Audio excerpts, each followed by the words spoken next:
Ambassador, I will say frankly, I'm one of the people who thinks you should be expelled from this country, and I believe that it's to do with the policies of your state.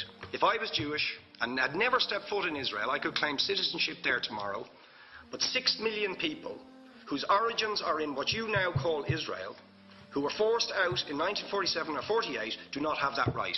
Isn't that part of the reason why the Palestinians are in dispute with Israelis? Because you deny them the right to return to their homes and to their land and to their villages, and that they have a legitimate claim, even under international law, to return, but you deny them that right.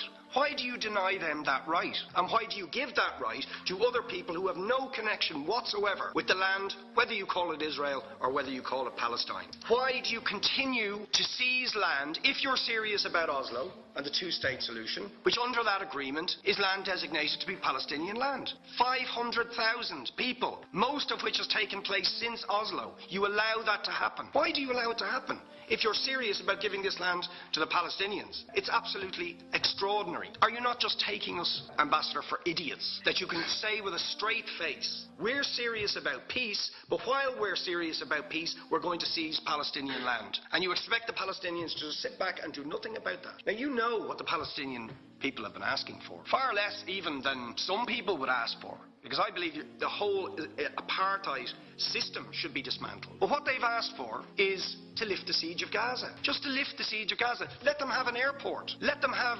ports. Let them not be dictated to by a government for whom they do not vote as to what can go in and out of their territories, whether they will have power, whether they will have clean water, whether they will have medicine. What makes you think you're allowed to have nuclear weapons and the fourth biggest army in the world and visit destruction on the people of Gaza, but they have no right to defend themselves? They have no territorial sovereignty over that land. Would you ask questions, please? How do you justify that? Yeah. All right. How do you justify those double standards? Very lastly, Ambassador, people like Bishop Tutu, Nelson Mandela, and I would certainly describe your state as a apartheid state, with different laws for people depending on their race or religion. For example, at checkpoints going into the West Bank, there's a channel if you're Israeli or European, and there's a channel if you're Arab. Just because you're Arab. If you came into Dáil Éireann and they stopped you and said, are you Jewish? Oh no, sorry, you can't come in through the same entrance